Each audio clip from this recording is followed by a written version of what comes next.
webinar, and today we're going to speak about how we can apply to let you know that this meeting is going to be recorded and also is going to be live streamed on the social platforms of Ofensiva Tinerilor, which is one of the partners of the project. Yeah. All right.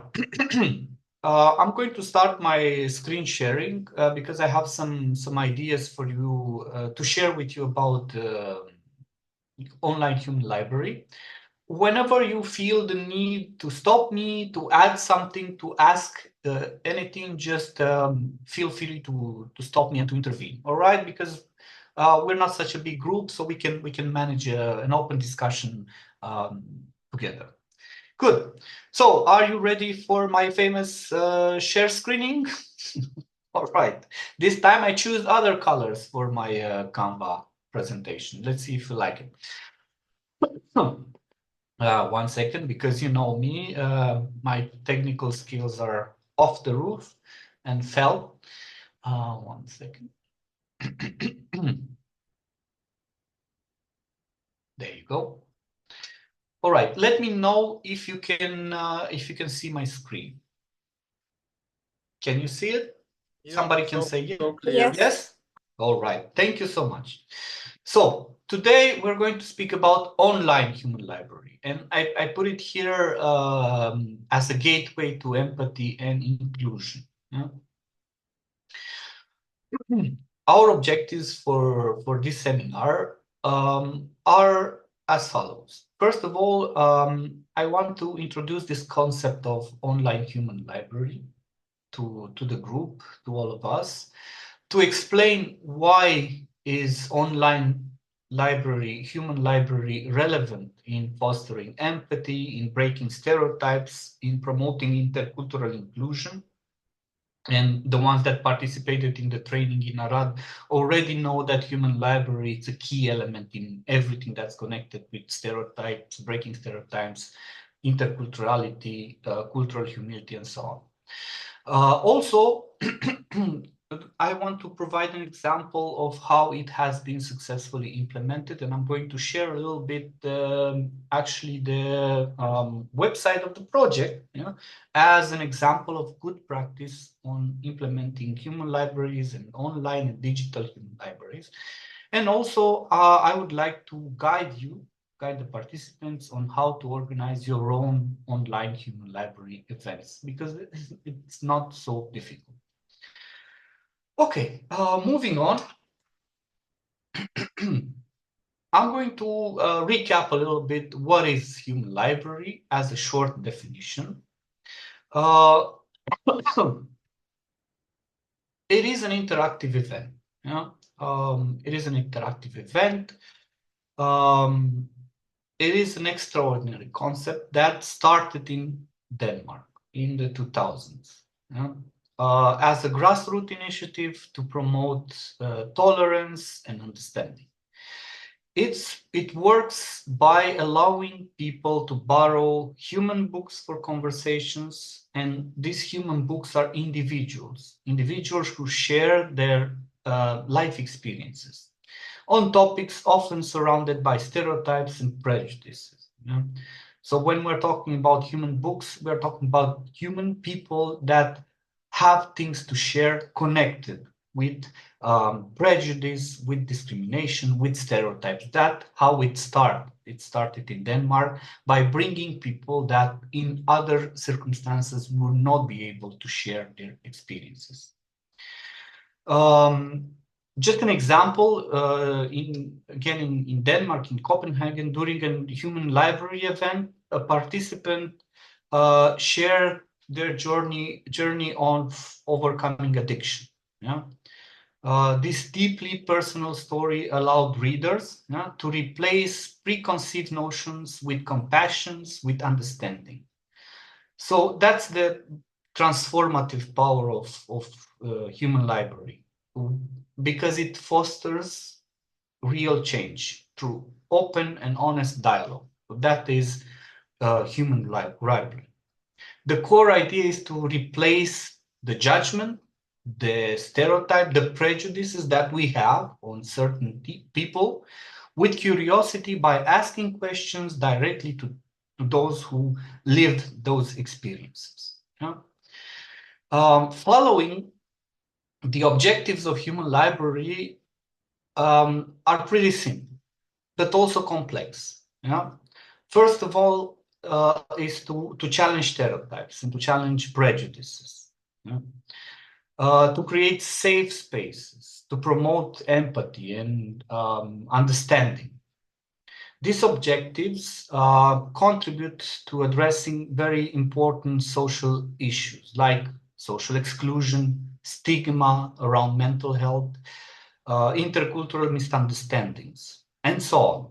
By providing an interactive, human-centered platform, the Human Library invites us to see the person beyond the label.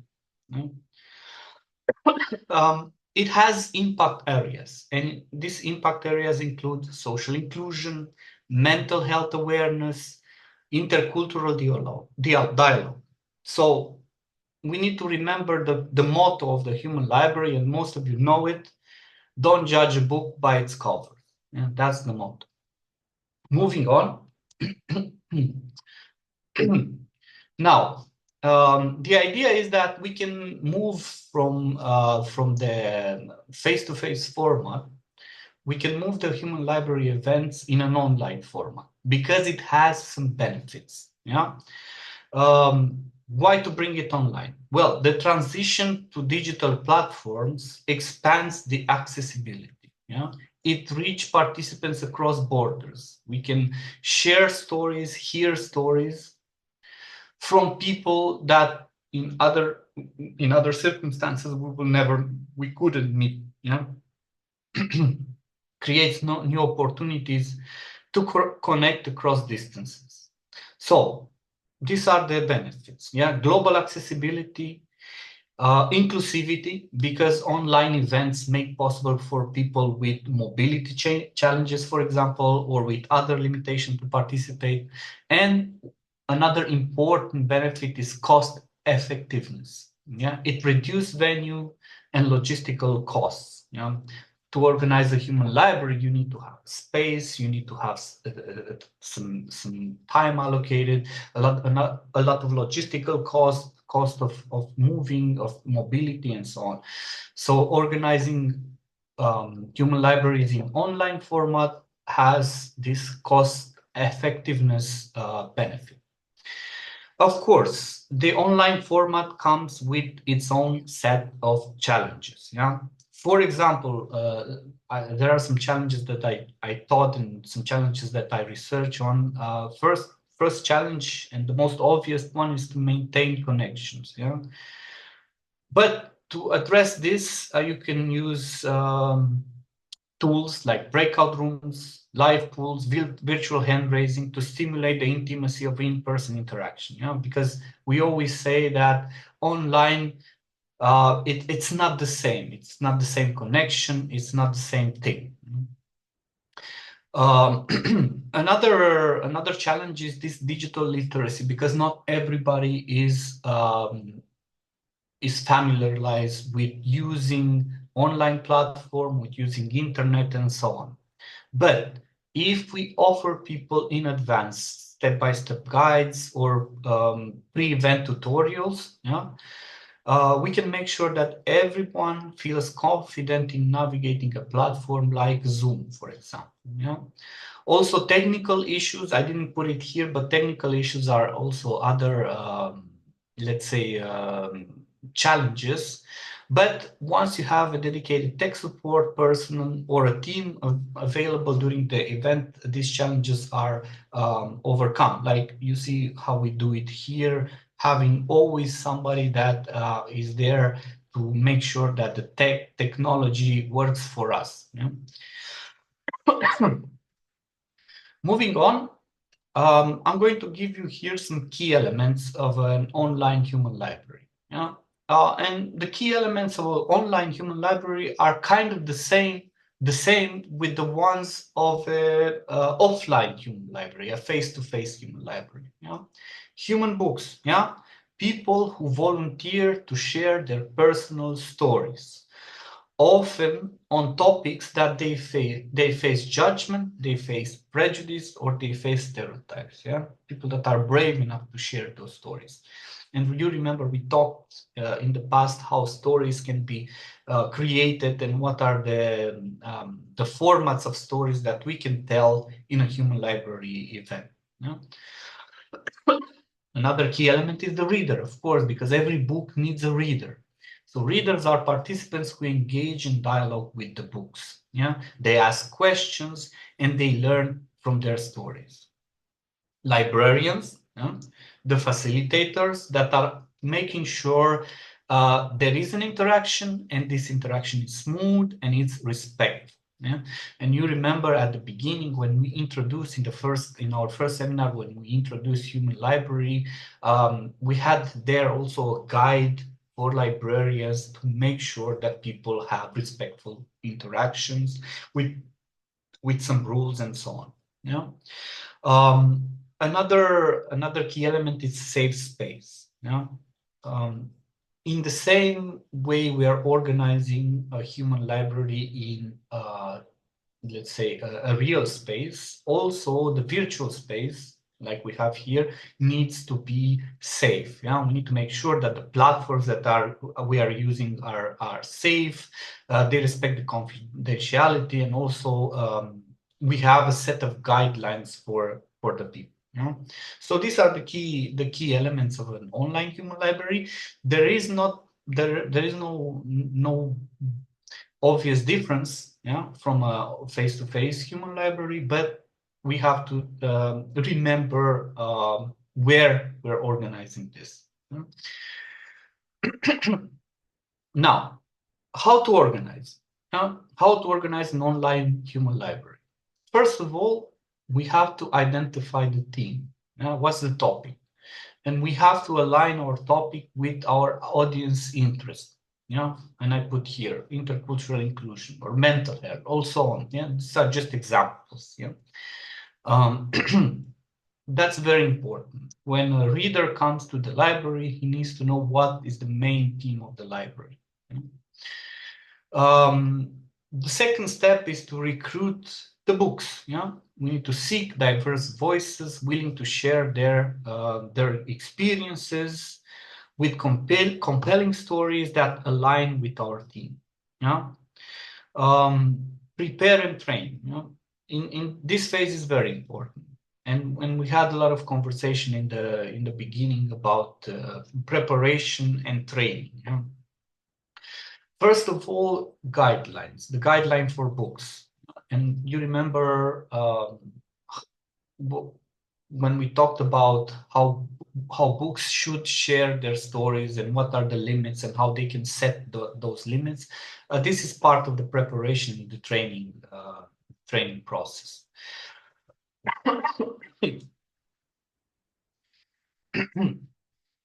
Now we go into the more specific part of the online human library is to select a platform. Yes. First of all, my advice for you, if you want to organize one, is to choose a platform or a tool that has breakout room capabilities. For example, Zoom. Because you remember when we're organizing human library events, we want to make everything as open as possible, but also we want to create a safe space around the book and also for the people that are for the readers. Yes, and a Zoom room, yeah, creates that where a few people are listening to the book. Yeah? Another step is to promote the event, yeah, newsletters, social media, partner organization, and so on. Like we promoted this event among the group here. This is how we're going to. You can do it here. Yeah. Another important thing is to facilitate and to moderate. Yes. We need to assign librarians and to make sure that the discussions are respectful. If we have enough librarians, we can also assign one librarian per breakout room, you know, to make sure that everything works smoothly, make sure that people are following the guidelines. make sure that the conversation is working, and so on. And another thing is to collect feedback for future improvements. Yes, and we have different tools on collecting feedback. We can do Google Forms. We can have at the end a meeting with everybody that can give us some feedback on what happened and what we can change. Yeah. All right. So once we went to that, we go and do the living library. And here I want to show you something. It's part of the event of the mobility event in Setúbal that happened during this project, during Every Storyteller Matters. Maybe you can see familiar faces here. I'm going to put this video on, yeah, and after that we can have a very, very small conversation. Yes? All right, let me see.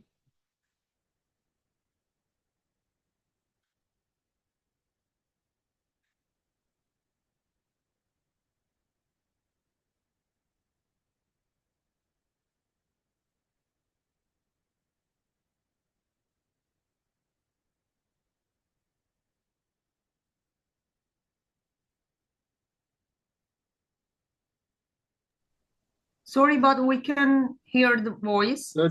Exactly. I just wanted to check if it's the voice All right. for everyone So, or only for me. yes, I think it's for everyone, right? All right. Let me stop the share a little bit. Yes. This is the face of the person that doesn't know how to share the sound. Don't worry, I will do it again. I will share it again now with sound, and you can tell me if you can hear the sound, okay? All right. Yana, you're happy? You're there? All right.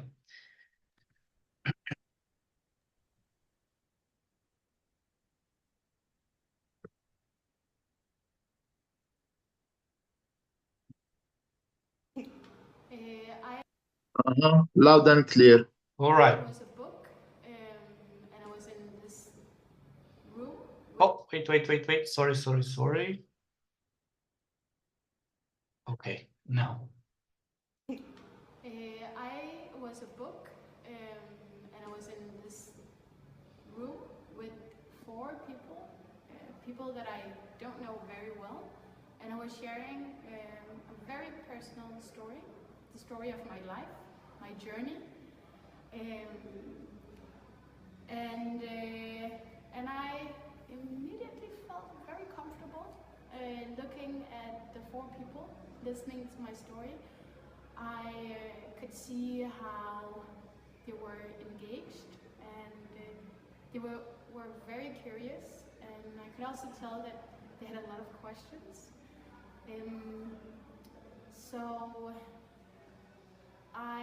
of course, they were asking questions, and sometimes I felt like I wanted to ask them questions, and I could have done that because the setting is a safe space where the idea is to have a dialogue. But I think one of the challenges was actually the time. We didn't have enough time. But to me, it was a very good process, and I really enjoyed it. I was one of Rebecca's readers, and what can I say is that it was a very enlightening experience. Rebecca has a very touching story, and by reading her book, I learned that life can be hard, but in the same time full of very beautiful surprises.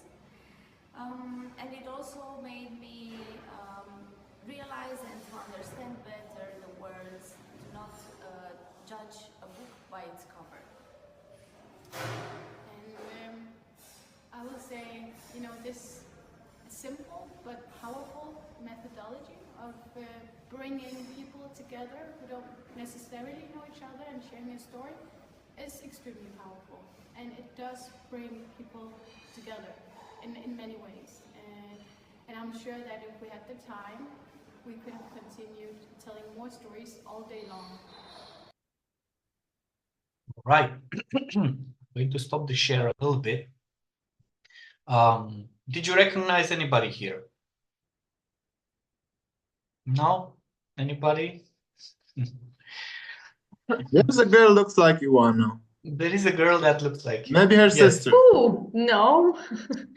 Yes, Ioana was one of the participants there. She was a reader, and also we had Rebecca. Rebecca was with us last time and in the first seminar also. I don't know if she's today with us. There are more videos there, and at the end of our webinar, I'm going to share the link to the website so you can check it out.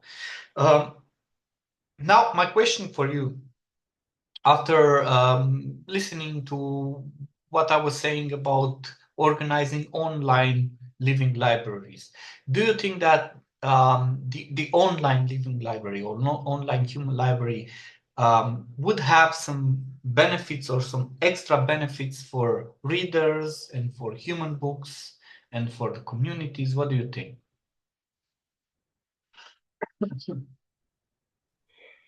If I can say something, Yes, Daniel, Okay, and after can- that, Stella. Yes.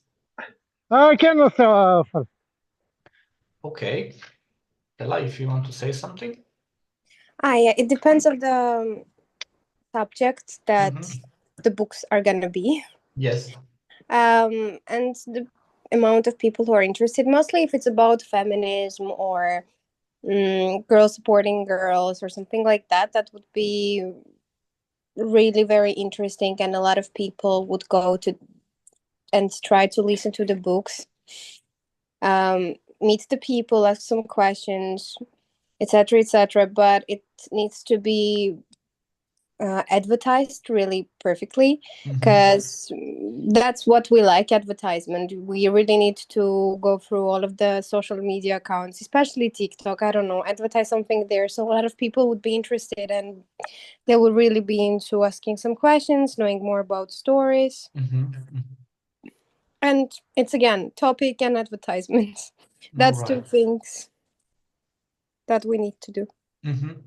Okay, all That's right, I agree. Thank you so much. Thank you. Danielle, and after that, Gul. I want to say, like every another activity in the community and everything, this depends if the storytelling will be successfully done. Because if I done something good, will have benefit and for community and for people and for me, and will be good. But if I don't done this successfully in good way, this will don't have benefit for nobody. I All think like right. that.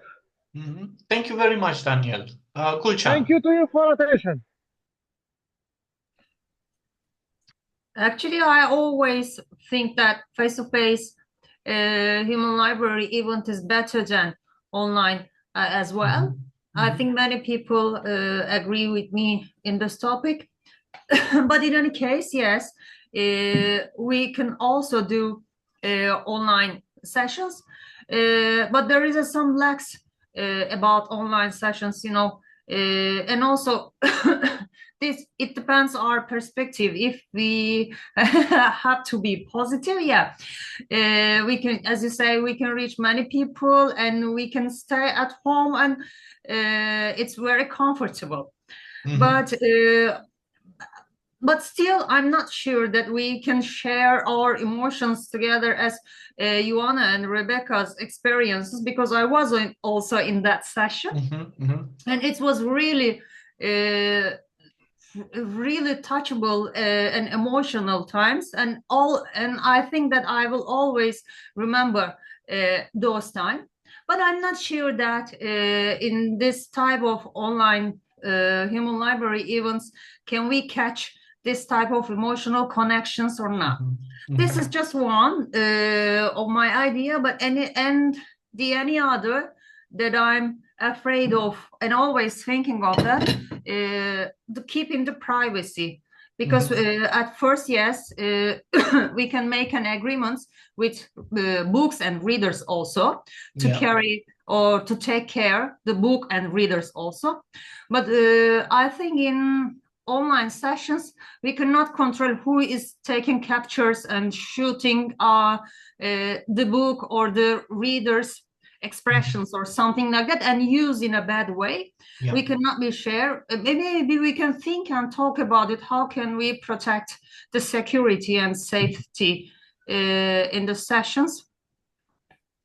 That's all. Thank you. Thank you very much. So you can see there are ups and downs. Yes, emotional connection that is it's not there, or it's let's say at a lower pace, privacy, safety, and so on. Thank you very much, Nicoletta, and after that, Stella. Nicoletta? Hi. Good evening to everyone. Hi. Hello. Happy New Year to everyone. Happy New Year. I agree with Gülcan. Actually, I prefer face-to-face communication and interaction, but at the same time, such webinars sessions can also give the opportunity to people that are far away to come in touch with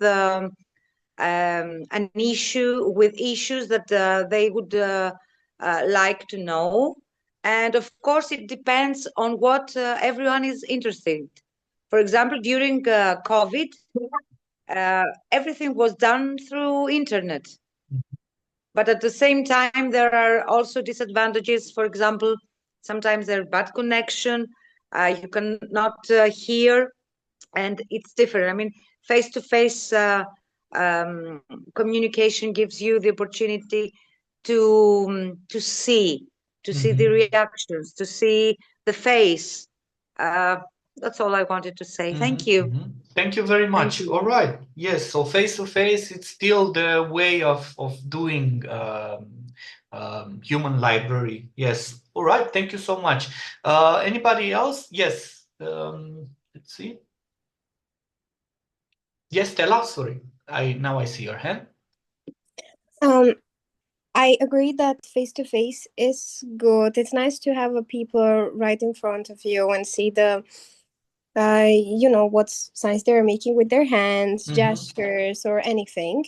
But in other case, let's be honest, pros of having human libraries online, it's really much. We have wider accessibility, so a geographical reach, inclusivity, flexible scheduling, and it's cost effective because you're not going to spend a lot of money on collecting people, I don't know, having something to eat or any other place, renting places. So it's really cost effective. Environmental benefits, it reduces the carbon footprint by avoiding travel and the use of physical resources. Yes, I agree. And actually, it is easier to record than archive. And if we talk about vulnerable people who are going to do that, who are going to be the books, that would be safer for them to be in their comfortable space and do everything from their comfortable space. And it's for their privacy and for them being unharmed too, because if we look at, I don't know, maybe an Iranian woman would like to do something about the religion or having the scarf, etc., that would be nice to have it online instead of face-to-face. So it has a lot of pluses, actually. It just needs to be organized correctly, and that's all. All right, thank you so much. So as you can see from our discussions, there are many pros and also there are some cons. Really interesting discussion. All right, how about for communities? Do we see any advantages for communities in general in organizing online human libraries? Or disadvantages? I don't know. I didn't actually catch the question. If there are any advantages or disadvantages for the communities that we live in, the communities that we work in, the communities that we spend our life.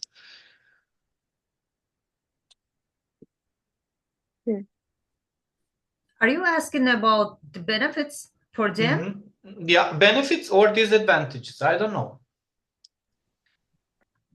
Is it Well, easy to build? Is it easier to build bridges between different types of groups, between different communities? I don't know. People from my community in Romania well, should know. Yes, please, please. if I may say, yes, it has its very big role on connecting and the inclusion of the other communities. Like, for example, if there's someone who's coming from a very far away community that has obstacles that, prevent them from presenting physically in one place, or for people from coming from rural areas, for example, or wherever far away.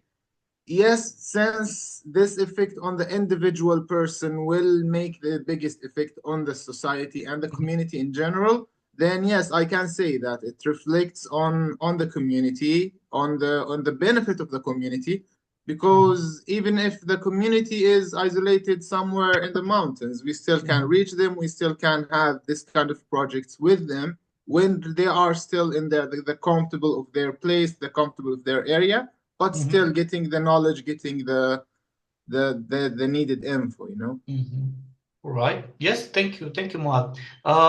Do you remember when we talked, some of you, of course, the ones that participated in our trainings together, do you remember when we talked about the difference between multiculturality and interculturality?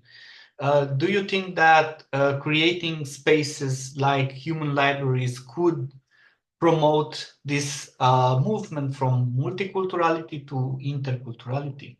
What do you think? Just to remind you, multiculturality, it's when inside a larger community, we have groups of people that are living, but they don't have so many connections. Yeah, they live inside a bigger community, groups of people, different community. Interculturality, when people are understanding each other. Yes. Let's see. I don't see hands. Yes, Gulcan. Thank you.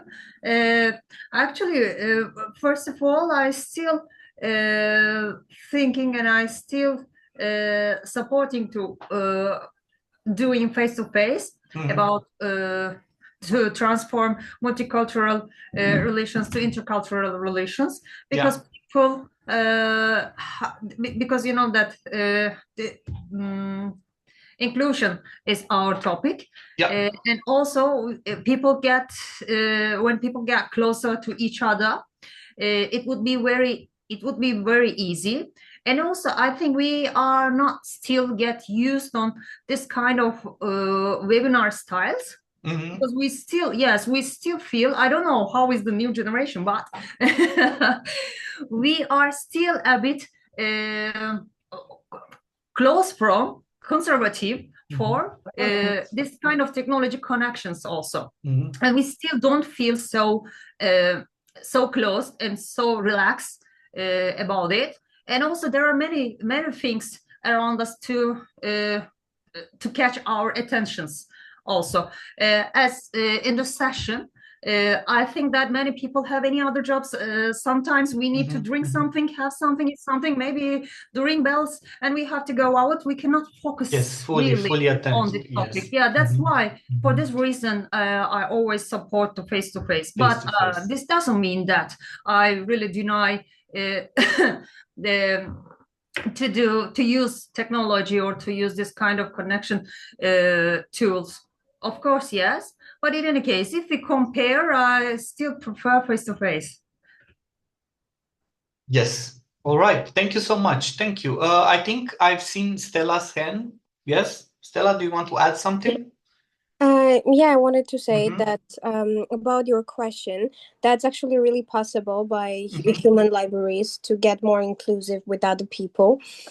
And I can tell you that just because we're doing a lot of projects, and we have even did human library in Armenia while I was a student in a university, and like people from really different groups, they were gathered together in one place. And even if you can change your mind, or I don't know, maybe teach or educate 2 or 3 people, that would really make a good difference. And it would bring us to an inclusion about something, about some ideas, about, I don't know, what is going on. So yeah, the inclusion may happen by human libraries. That's what I wanted to say. All right. Thank you very much, Stella. Yes, this was also a thought that went through my mind when thinking about inclusivity, when thinking about interculturality and the difference between multicultural societies and intercultural societies. All right.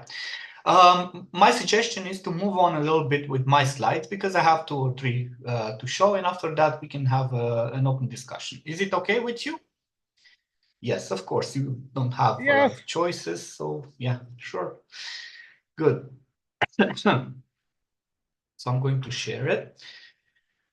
All right. I also put some benefits here of online human library. This is what I thought that could be beneficial. Yeah. For example, for readers. Yeah.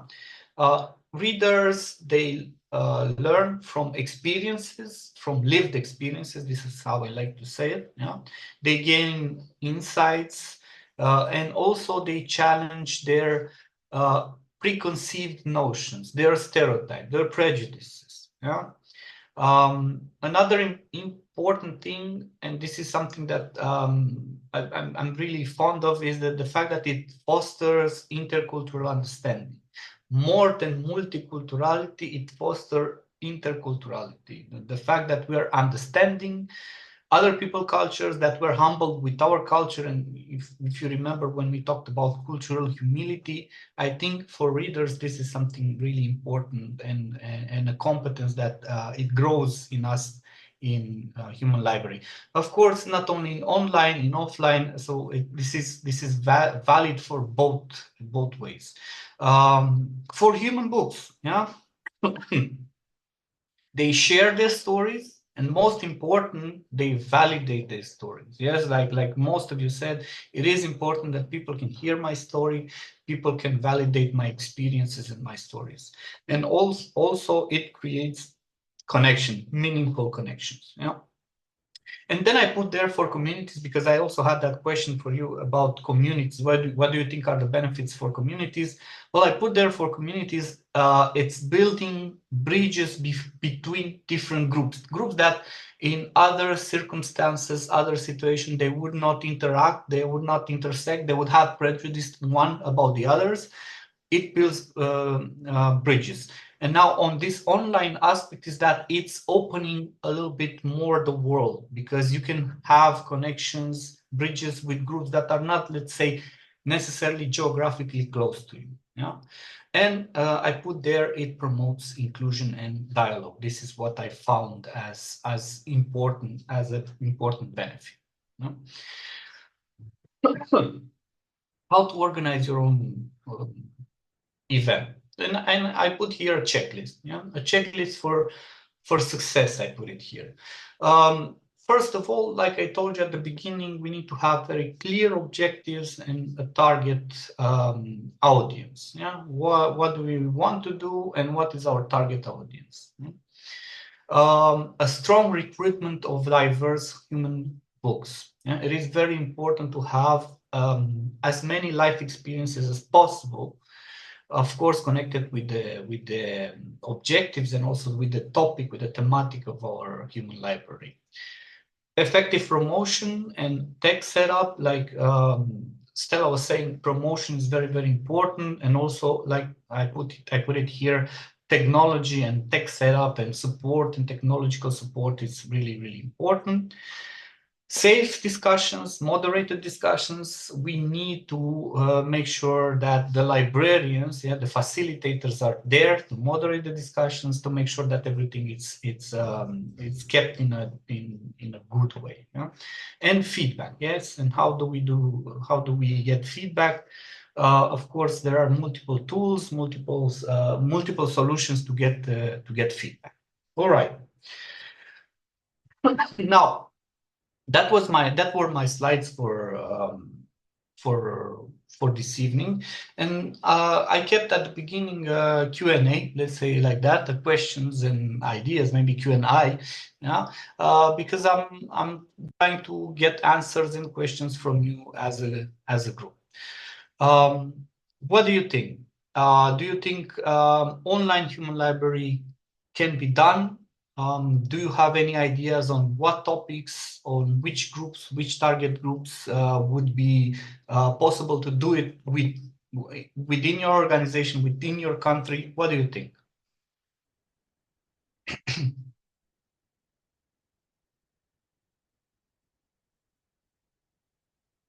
I know you're thinking. Yes, Gulcan. And after that, Nicoleta. We need you to turn on your mic. Yes. I just have a question about implementing online human library, because we had not organized an online human library yet. Yes. But I just want to organize as well as the real one. As you know, people can choose according to book covers without knowing any stories or books or any information about them. They just choose regarding to book covers, of course. But how can we manage these situations? First of all, we have to share and make a questionnaire, something like that, or do you do all the storytelling session together, and do you divide the rooms or something like that? What is your suggestion? Yeah, I think in Zoom, in the platform, there is a lot of space to improvise here because there are a lot of solutions. First of all, you have these breakout rooms where you can organize small groups. And after that, you can have these options that people can choose in which breakout rooms are going.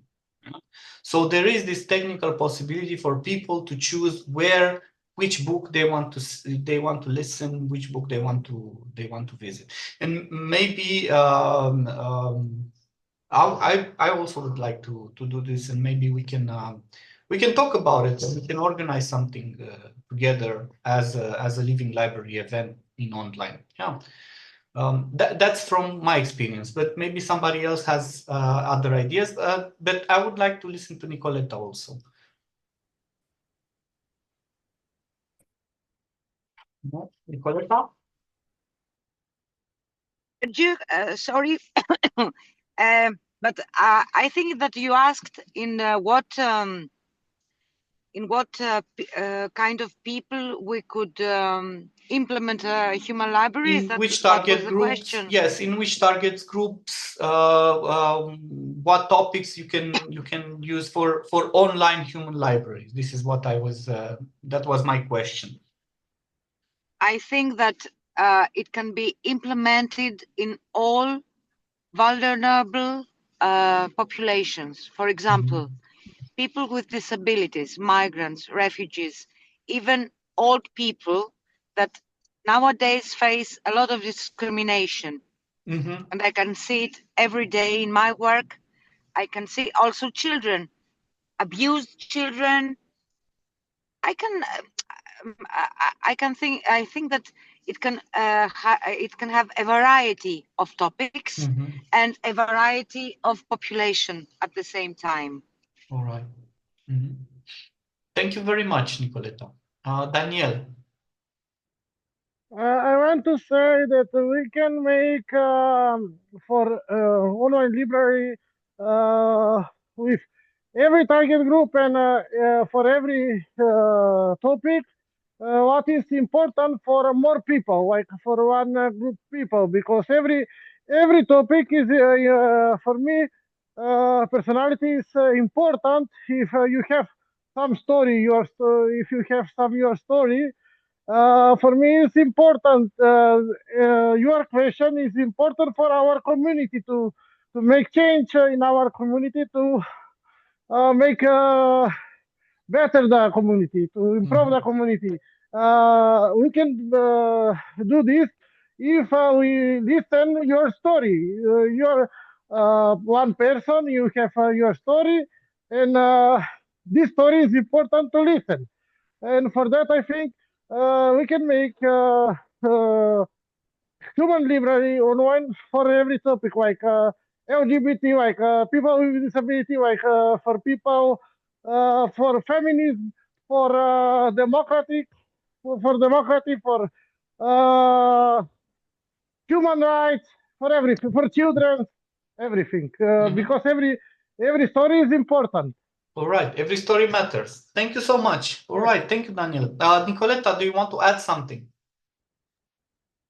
Yes, I want to add that it's very important for the community because it can help change the attitude, and also it can cultivate empathy, which unfortunately nowadays is not that common. Yeah, I agree. Thank you so much. Gulcan. Thank you. But I have a doubt about implementing to children.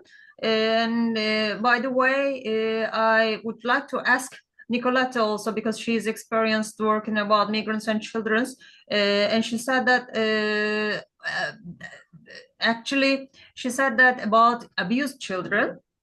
Nicoletta, do you think that children as a book or as a reader? Because if I get wrong, please remind me. Because I don't think so. The children can be a book, but under the 18 years old. I'm not sure. I really have. That's a good question. That's a good about it. question. That's a good question, and I honestly didn't think about this one. Yes, please, Nicoletta. Yes, Yulchan. Yes, Yulchan, you're right. No, not as a book, of course, abused children, but children in order to prevent from abusing. You know what I mean? As listeners? For example, an adult, as readers, an adult could describe the time when he had been abused psychologically, body abuse. He or she can describe it for children, readers, to understand how he felt at that time of his life. Is that clear to you now? More or less, but I'm still have confusion about the kids, because they cannot understand the abstract topics, as you know. Maybe we are thinking about the children. Maybe we can describe the children also, what age, maybe what is the least age, because they, if we want to implement for children this kind of events, maybe we can prepare in a different way that they can understand at that time. Maybe we can make a special and about their levels and about their understanding levels. Maybe we can do it a bit clear, or I'm not sure that, because I'm still confused about how can we apply to children. Yes, it's too necessary in your opinion. I really understand that. What's your aim?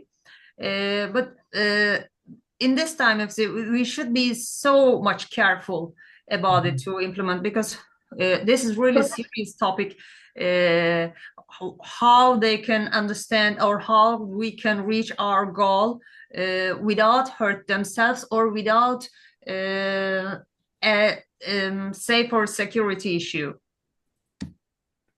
Here in Greece, Gülcan, here in Greece, there is a program in education. It's called Safe Touch, and through activities prepared for children, the children can understand when the touch is safe, because there are children that experience touching as normal, as very normal in their family. And that's why they cannot express the problem. They don't know that there is a problem. They think that, well, that's life. I mean, that can, you know, touch me in a different way because they don't know it.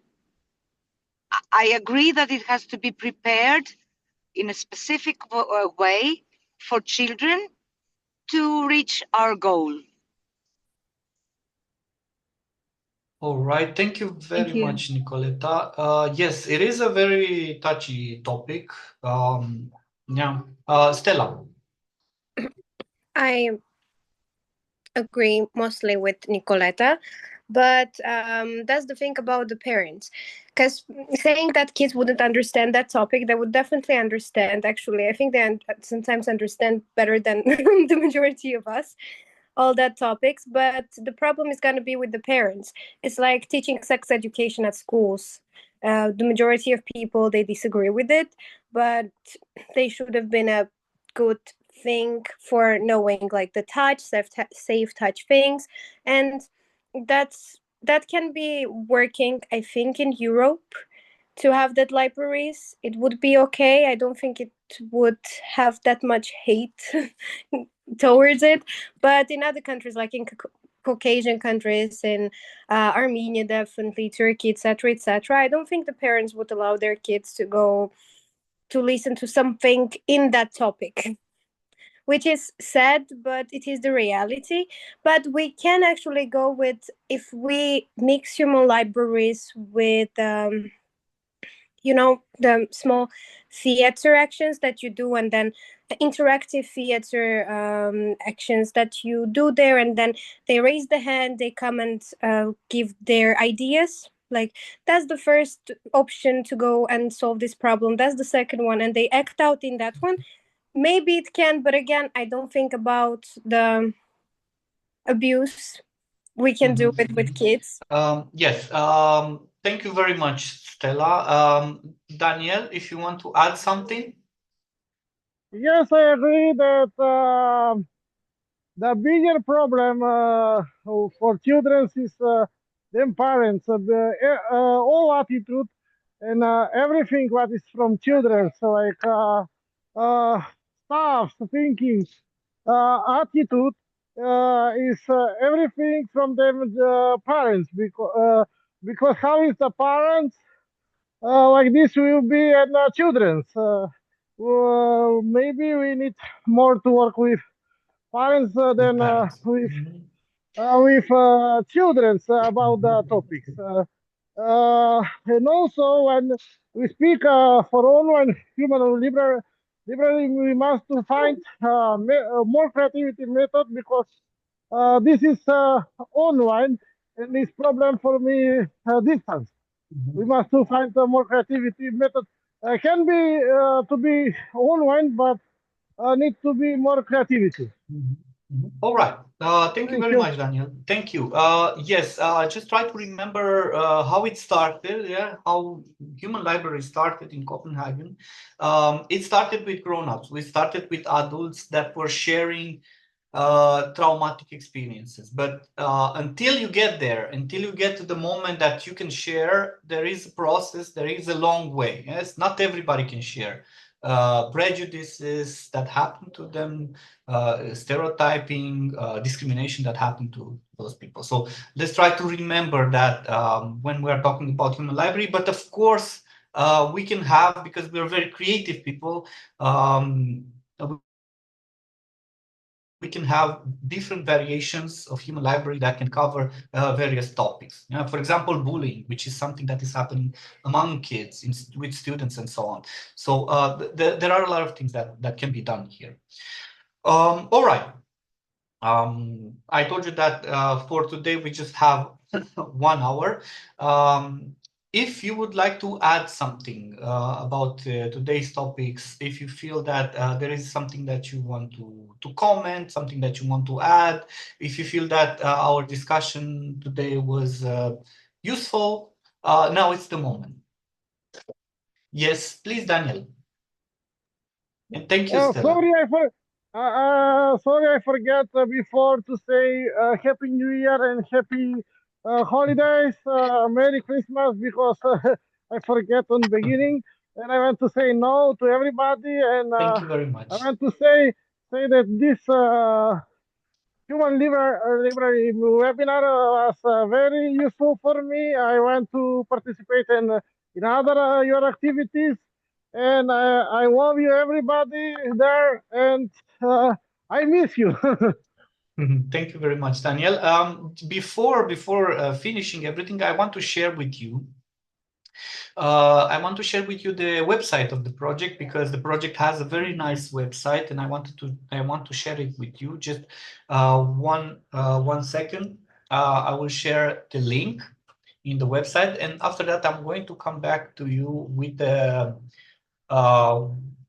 thank you email. Yeah. And I'm going to share that also with you. Just one second, because my where is the sorry, Joanna. Yes. Can you do this for me? Can you share the website in the Yes, I will chat? put it in Because the chat. apparently I cannot find the chat anymore. This is how it happens. It's Friday. I will All do right. it. It's Friday. Okay. I think it's time for me, because I'm my office is in a youth center and they have a movie night tonight, so the movie is starting. Thank you very much for this evening. It has been a pleasure to see you again and to see new faces here. Thank you for taking your time, and I hope this experience was useful for you. See you soon, some of you. No? Joanna just put the website. I invite you to check it out, because it's really, really interesting, and you also have a lot of testimonials there. Yeah. All right. Thank you very much. Have a great evening. You too. You. Have a nice evening. Thank you also for you, Bye. and have a good evening and everything nice, and I hope that we'll meet again. For sure. Thank you, Daniel. Joanna, can you Bye. stay for Have one a more good minute? evening. Bye.